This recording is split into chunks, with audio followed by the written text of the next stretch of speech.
The moment the patrol car turned onto that tree-lined street, red and blue lights flashing across the windows of those classic American houses, I stopped with my suitcase right at the entrance of my own home. The Virginia suburbs were supposed to be quiet in the late afternoon, with only the buzz of cicadas and the hiss of sprinklers in the background. But what I saw looked like a crime drama playing out in the middle of this peaceful neighborhood. On the porch stood Linda Harper. She was in her 50s, with dyed blonde hair tied up high, always carrying herself with way too much confidence. But now she was shaking, even though her voice came out sharp and loud. She was wearing a pearl-colored silk robe, a piece I recognized instantly from my wife's and my closet. Pointing straight at me, Linda screamed, her voice cutting through the whole block. "Officer, that's him. He broke into my house. Arrest him now." Right then, I caught the whispers of neighbors peeking from their windows, curious eyes fixed on us. The patrol car lights bounced off the glass, painting the house front in harsh streaks of red and blue. My grip tightened on the suitcase handle. I was drained after a 12-hour flight from Tokyo. Standing tall, I spoke slowly, clearly, making sure everyone could hear. "Linda, this is my house." The silence that followed was thick, broken only by the low rumble of the police engine. My heart was pounding hard in my chest. I knew it wouldn't be long before the truth got twisted, and I, the rightful owner of this house, would have to fight right there on my own doorstep. You won't believe it, but this HOA president had been living in my home for 2 whole weeks. My name's Daniel Ross. I'm 42, and I work in cybersecurity. My job's nothing like most of my neighbors here. They're doctors, lawyers, small business owners. Me? I spend most of my time in international conference rooms, staring at screens packed with data, building security systems for global corporations. It pays well, sure, but it also means endless flights that wear me down to the bone. For years, I lived in cramped rental apartments in the middle of the city, where fire trucks, sirens, and neon lights bleeding through the windows were just part of every night. I thought that was my life. Work, travel, temporary living. But deep down, I always wanted something more. A place to really call home. This house, the glass and steel villa in the Virginia suburbs, isn't just property. It's the dream Emily and I built together. Back in our tiny Arlington apartment, we'd open my laptop and scroll through floor plans, playfully debating where the big windows should go, which direction the reading room should face to catch the morning sun. Emily loved natural light. I crave quiet. The home standing here today is the perfect mix of both. Emily passed 3 years ago, after a long illness. And since then, our dream has been unfinished. I was determined to carry it through, not just for myself, but to hold on to a piece of her. So when I first stepped inside with the new keys in my hand, I felt more than joy. It was like Emily was still here, in every doorway, every tile. The house sits in a wealthy, quiet neighborhood, with streets shaded by old oak trees and lawns trimmed like golf courses. It's the kind of place where people wave during morning walks, and kids ride their bikes around the cul-de-sac without a care in the world. For someone like me, always buried in a packed schedule, this felt like an oasis. A place I could finally breathe when I came back from work trips. Of course, I knew buying here meant dealing with an HOA, the Homeowners Association. On paper, they're supposed to keep the neighborhood tidy, safe, and uniform. But I've never been the type to sweat the small stuff. As long as my place is clean and the yard's taken care of, I'm good. I figured the HOA was just paperwork. Nothing to worry about. Turns out, I couldn't have been more wrong. Because running this HOA is Linda Harper, a woman whose very name makes the whole neighborhood groan. She lives in a smaller house right at the entrance, but acts like she's queen of the entire community. When I signed the contract, I had no idea the home I treasured most, the dream Emily and I shared, would become the battlefield where I'd have to fight against the boldest violation I'd ever face. I used to think moving here meant peace. But I was wrong. Dead wrong. In the first few weeks after I moved in, life was so peaceful I almost forgot I lived in an HOA community.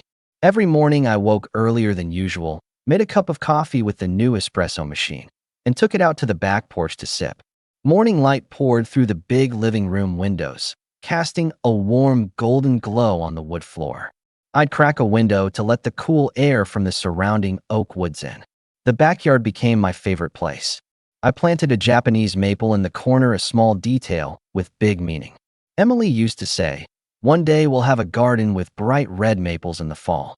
The first time I dug the shovel into the earth, I whispered to myself that her wish was finally coming true. In the evenings, I liked walking the cul-de-sac.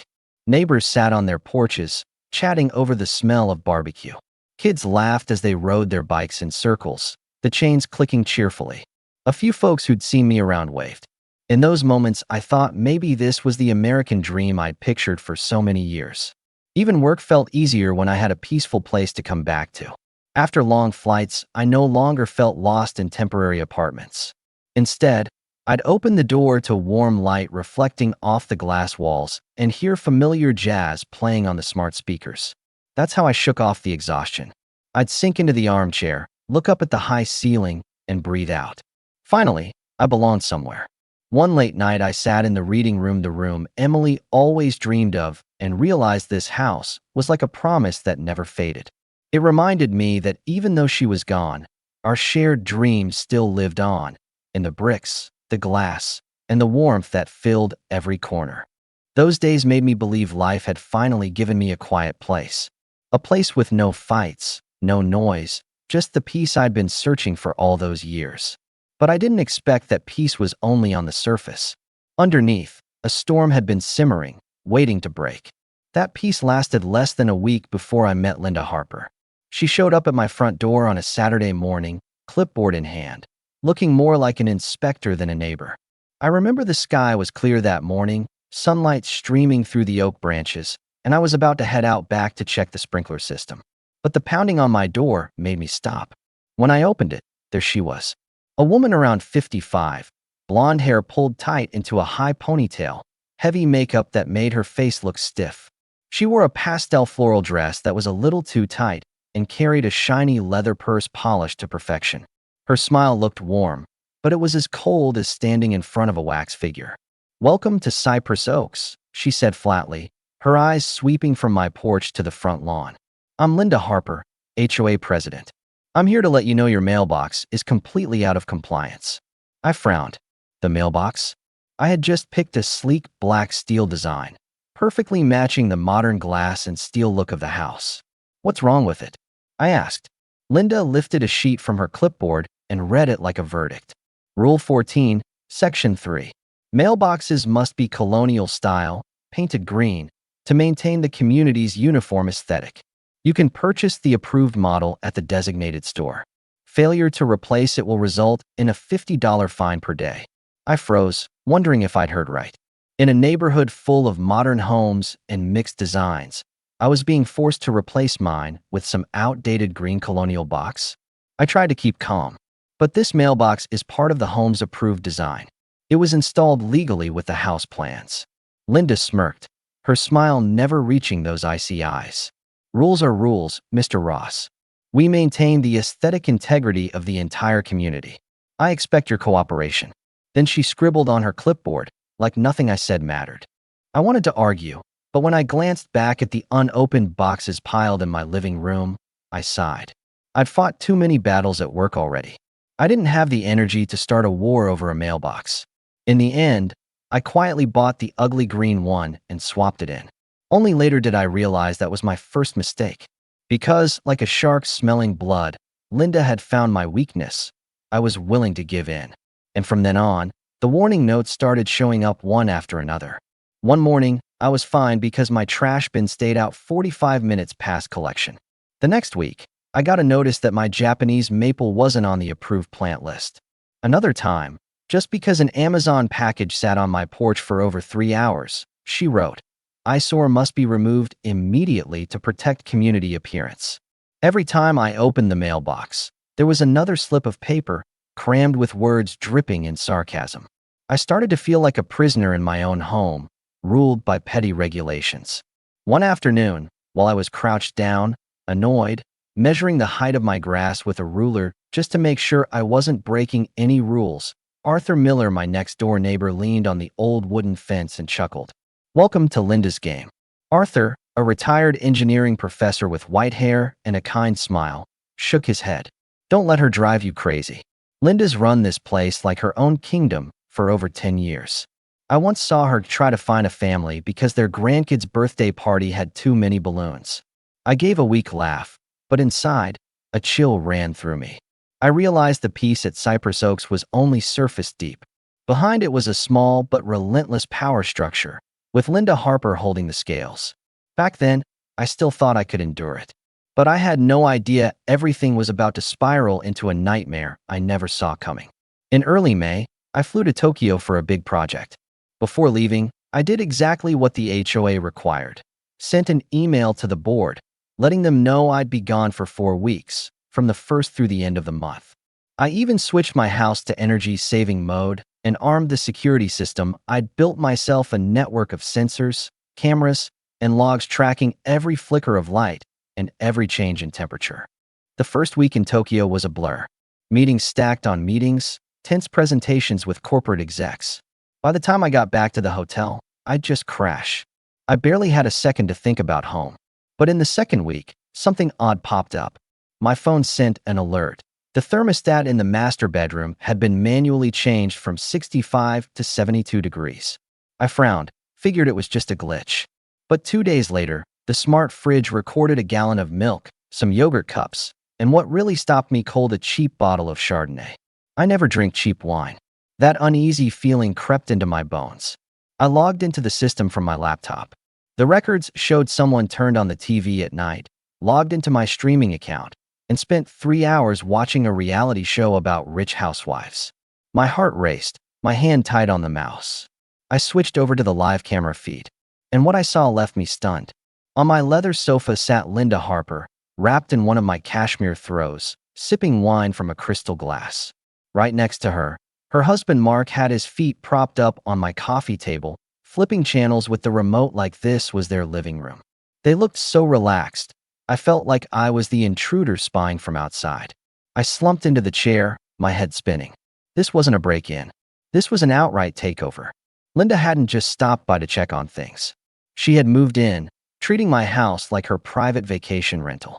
In that moment, a detail hit me, the HOA rule I'd fought against but lost. Every homeowner had to leave a spare key with the association for emergencies. Linda, as president, had the key. And now, while I was gone, she'd used it. I wanted to call the police right then, to shout that someone was trespassing in my home. But reason pulled me back. From half a world away, I'd just sound like a panicked voice on the phone. Linda could claim anything: a water leak, a fire alarm, a routine check. No, I needed more than outrage. I needed evidence no one could twist. When I shut the screen, rage burned hot inside me. But beneath that fire, the security expert in me was already calculating. I had the upper hand. My system didn't just protect the house. It documented everything. Linda thought she was enjoying a secret getaway. In reality, she'd just walked into a reality show with no audience, and I was the director. Sitting in that cramped Tokyo hotel room, I took a deep breath and steadied myself. I opened a new encrypted folder and typed the title, Operation Harper. Then I started saving every video, every log, neatly numbered and organized, ready for the day I came back. Linda thought she had a whole month to enjoy herself. But what she didn't know was that I'd be home sooner, and I'd see her little show play out with my own eyes. For the next week, I turned into a digital ghost drifting through my own house, but only on my laptop screen. Every night in Tokyo, after meetings, I'd pull up the cameras and watch. The more I watched, the hotter my blood got. I saw Linda comfortably eating dinner in my kitchen, opening a bottle of red I'd saved for special occasions. I saw Mark stretched out on the couch, snacking on stuff from the nearby grocery store, flipping channels on the 85-inch TV I'd just installed. But the thing that hit me hardest wasn't the wine or the TV. One evening, Linda opened the master bedroom door. She didn't hesitate. She walked straight to the closet I'd barely touched since Emily died. On camera, I watched her pull out a jade green silk scarf, the scarf Emily used to wear on chilly autumn afternoons in Washington, D.C. Linda draped the scarf over her shoulders, admired herself in the full-length mirror, then turned like she was trying on a fancy outfit. She even smiled with satisfaction and smoothed the soft edge of the fabric. In that moment, my heart felt ripped apart. My throat closed up and my hands shook so badly I had to set the laptop down. Tears I thought had dried up when I said goodbye to Emily flooded out. This house was the last bit of memory I was trying to hold for her.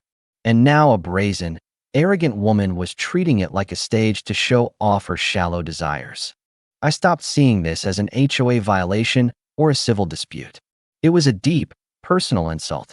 Linda had crossed the line between things and memory, between a house and the soul of the person I loved.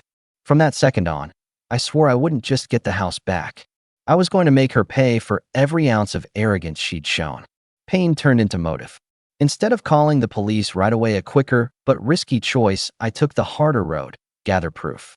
Each video file, each system log, every image of Linda in the kitchen or mark on the patio became a brick in an airtight case. Some nights I stayed up watching every camera, seeing them use my crystal glasses, enter my study, even invite another couple over to drink in the backyard. They'd raise a glass and laugh, and Linda would boast, "Being president of the HOA has its perks." Every word felt like a knife in my chest. But instead of letting anger take over, I held it back. I remembered what a colleague once said: emotions never win a day to war. Evidence is the weapon. So my personal pain turned into fuel. I wasn't just a homeowner who'd been violated anymore. I was a cybersecurity pro, and Linda had just walked into the net I'd woven. From the moment Linda put on Emily's scarf, I knew this wasn't private anymore. This was a fight for honor, and I wasn't going to lose. When the pain cooled into resolve, I started doing what I do best: building a case. To me, every data packet, every clip, wasn't just info. It was a brick for an impenetrable fortress. On my laptop in Tokyo, I opened a new folder called Operation Harper. Inside, I split it into sections: video, audio, logs, subjects. I downloaded hundreds of gigabytes from 16 security cameras. Linda and Mark eating at my kitchen table, sleeping in my bed, raiding the fridge, even strolling around the backyard like they were enjoying a luxury resort. Every file was numbered and time-stamped. But I didn't stop at video. The smart home logged every motion. Lights in the living room turning on at 10 p.m. How many times the master bathroom flushed in a day. I built an Excel sheet comparing power usage by room. The living room spiked. The guest room stayed at 0. They were clearly only using the best spots. I pulled data from the automatic coffee machine. Espresso beans dropping day by day, water usage spiking. I saved the playlists they played on the smart speakers. Soft rock from the 80s on repeat. So cheesy, even reading the logs made my skin crawl. Then the diamond moment in the data came. One night, Linda sat in my study. A camera with a mic already on recorded everything. Her voice was clear and smug on the phone. "Oh, March, it's fabulous. The owner's some tech nerd off in Asia. The least I can do is keep the place running. Gary's in heaven with that giant TV. We'll be out by the 31st. He'll never even know we were here." I hit pause and sat still. Her laugh, full of arrogance, echoed in my head. This wasn't just presence. It was a confession. Those words were the silver bullet. I clipped the audio, labeled it Exhibit A, backed it up to 3 different servers, and sent a copy to a spare phone. For me, data safety mattered more than gold.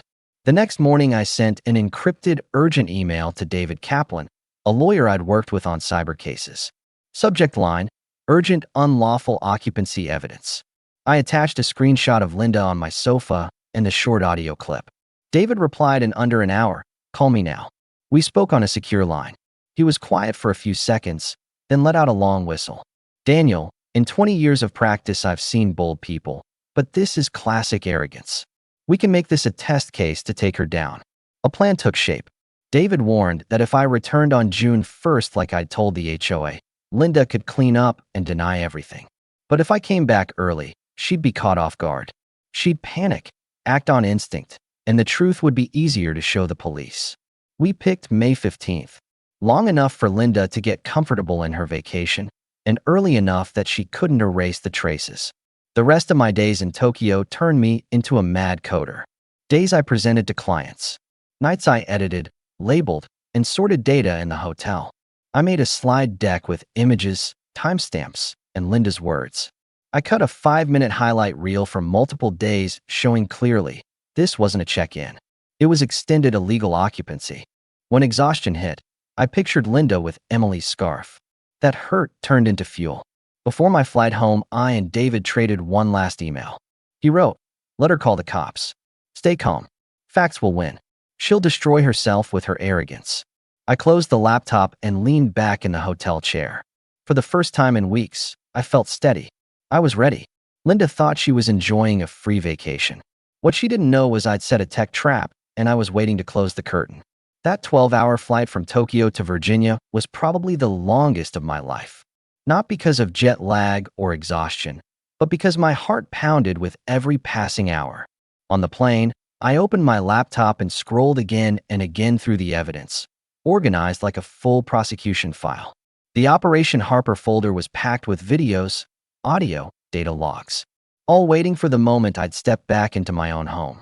When I landed, I didn't call my usual limo service.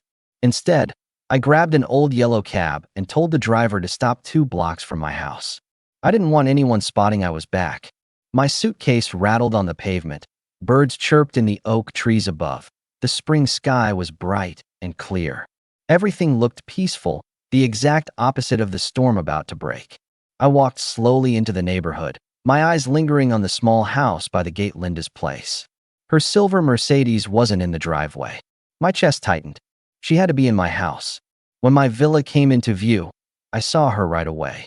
Linda was lounging on my front porch, wearing a silk kimono, and I recognized it instantly. It was Emily's. A wine glass in her hand, the afternoon sun lighting up her smug face. My blood boiled, but I remembered David's words, "Stay calm. Let her strike first." I pulled out my phone, hit record, then rolled my suitcase straight toward the house. At first, Linda didn't notice. When she finally looked up and saw me, her face shifted in an instant. Shock, panic, then pure rage. She shot to her feet, slammed the glass down, and shrieked, "Who are you? This is private property. Get out." I stopped at the steps, set my suitcase down, and answered evenly, "Hello, Linda. I'm Daniel Ross. And this is my house." Her face flushed red, eyes wide. For a moment I saw real fear. Then arrogance swallowed it whole. She whipped out her phone and dialed 911 right in front of me. "There's an intruder," she screamed, voice shaking but dramatic. "He's threatening me inside my own home. Send police right away. I'm afraid for my life." Her cries echoed through the quiet street. Neighbors peeked out their windows, watching. I stood still, silent, letting the camera capture every word. 10 minutes later, sirens tore through the air. 2 squad cars screeched up, red and blue lights flashing across the front of the house. A young officer, tense, and an older, seasoned sergeant stepped out. The sergeant introduced himself. "Sergeant Miller. What's going on here?"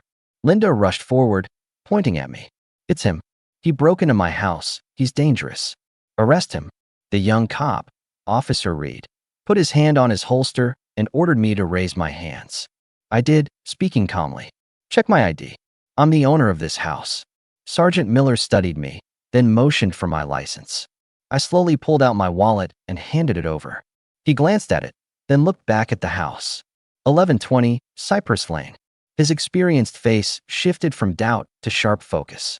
"Ma'am, this ID matches the address," he told Linda. Linda's laugh cracked, her voice breaking. "He could be faking it. I'm the HOA president. I'm responsible for this house. You have to listen to me." I stepped up to the door, pressed my finger on the scanner. The lock beeped and clicked open. Proof no one could deny. The silence on the porch was heavy. Linda froze, her face pale. Then she tried one last desperate cry. This is a misunderstanding. I was just checking a plumbing issue." Right then, a black sedan pulled up. David Kaplan stepped out in a crisp suit, leather case in hand. He walked over, flashed his attorney badge to Sergeant Miller. "I'm Mr. Ross's lawyer. We have clear evidence of 2 weeks of unlawful occupancy." He opened his tablet and played the audio of Linda bragging on the phone. "We'll be out by the 31st. He'll never even know we were here." The words rang out, undeniable. Sergeant Miller's jaw tightened. He looked at Linda, then at Mark, who was peeking nervously from the doorway, sweat on his forehead. Mark stammered, "I told you, Linda, I didn't want any part of this. I said it was a bad idea." The moment hit like a bomb. Linda screamed denial, but it was useless. The cops had evidence, the lawyer had files, and the neighbors had seen it all with their own eyes. Sergeant Miller stepped forward, voice firm. "Linda Harper, you're under arrest for trespassing and unlawful occupancy." The click of handcuffs echoed like the toll of a bell, marking the end of her arrogant reign. And in that moment, as Linda was led away under the eyes of the whole neighborhood, I knew the game was over, but the fallout had only just begun. When the cuffs clicked shut on Linda's wrists, the whole street went silent. Only the wind through the oaks and a few satisfied whispers from the neighbors broke the stillness. The woman who had crowned herself queen of the HOA was being led away, her face flushed red with anger and shame. I stood there, suitcase still on the steps, taking a long breath. After weeks of watching from halfway around the world, I was finally seeing justice unfold at my own front door. Mark, Linda's husband, practically crumbled as the cops took her away. He stammered, voice trembling, "Daniel, I am sorry. I told her this was a terrible idea. I never wanted." Sergeant Miller held up a hand, jotting down his words, then reassured him, "We'll sort this out. But clearly, you got pulled in. The investigation will show the truth." And it did. Mark was cleared later. The police saw he cooperated and had no real part in it. But I knew the collapse of their marriage would be the heaviest sentence he'd face. In the days that followed, Cypress Oaks woke up like a community shaken from a long nightmare. Conversations spread everywhere from the tennis courts to the cafe by the gate. Everyone had their own Linda story, fined for planting the wrong flowers, for a mailbox that was too bright, for a dog barking more than 3 minutes. And now, they'd all seen the tyrant in handcuffs. One evening, I walked with Arthur Miller, the kind old professor. He chuckled as we strolled. "See, Daniel, justice sometimes comes late, but it comes." Linda thought HOA power was armor. Turns out, it was just a cheap mask. I nodded, feeling the silent agreement in every neighbor's eyes as we passed. They didn't just see me as the victim who'd been vindicated. They saw someone who finally stood up to the bully they'd feared for years. Legally, Linda's case turned into a textbook example.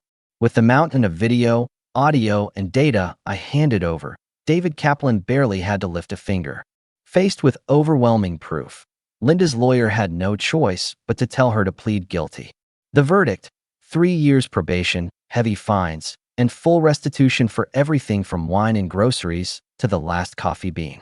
I counted every cent, filed it all with the court. The bitterest blow for Linda came when she and Mark had to sell their small house at the gate to cover the fines and legal bills. On moving day, I saw the U-Haul loaded with their belongings, Mark's head hanging low, Linda avoiding every glance. The glory of being HOA president was gone. She left as nothing more than a failure. But the fallout didn't stop with her. The HOA board imploded. At an emergency meeting, every member resigned after David warned I could file a class action suit for negligence and abuse of power. I didn't want money. I wanted change. At the next full community meeting, I showed some of the evidence: photos of Linda hosting a patio party in my backyard, the audio of her smug laugh saying, "He'll never know." Murmurs of outrage filled the room, followed by applause when I closed with, "No one here should ever hand over absolute power to walk into our homes. This isn't just my story. This is about all of our safety." Right then, the residents voted to abolish the rule requiring spare keys for the HOA. That was the most important legacy of it all, a community freed from fear. When elections came, many pushed me to take charge. But I refused. I didn't want power. I wanted peace. I nominated Arthur Miller instead. The crowd roared with approval, and he reluctantly accepted, smiling warmly. From that day, Cypress Oaks turned a new page. The HOA became a support system, not a weapon of control. Linda lost everything: her house, her reputation, her power. But for me, the real reward wasn't just winning. It was seeing a whole community reborn. A few weeks after it all ended, I stood in front of my house on a summer afternoon. On the fresh green lawn, the sleek black steel mailbox had been reinstalled, the very one I was once forced to replace. It wasn't just a mailbox anymore. It was a symbol. A statement that I had finally reclaimed the freedom inside my own home. That evening, I carried a bottle of scotch out to the patio. The same bottle Linda once poured for her guests like it was some kind of trophy. Now, I poured it into a crystal glass, sitting quietly as the sunset painted the garden red. My Japanese maple swayed gently in the breeze, its young green leaves promising a fiery fall. I took a sip and closed my eyes. For a brief moment, I could almost see Emily sitting beside me, her eyes glowing in the twilight. I knew if she were here, she'd smile with pride. The house we dreamed of was finally safe, and her memory untouched. Looking back, I realized something. Linda didn't lose because she was dumb. She lost because she was arrogant. Because she believed the tiny power of being an HOA president could cover up the truth. But evidence and patience stripped it all away. This story isn't just mine. It's proof of a bigger lesson. Bullies exist because we stay silent. They thrive when they think no one will push back. But the moment someone stands up with truth in their hands, the whole false empire crumbles like a sandcastle. And I learned one more thing. Sometimes the strongest weapon isn't rage exploding. It's persistence, data, and undeniable proof. With those, you don't have to shout. You just let the truth speak for itself. By the time I put out my cigar and stood up, the sky had turned deep purple, crickets chirping all around the yard. I took a deep breath, feeling peace settle in at last. And I knew Cypress Oaks would never be the same again. If you've ever lived in a community with absurd rules or had to deal with a difficult HOA president, share this story. Because sometimes, all we need is proof that truth will always outlast arrogance.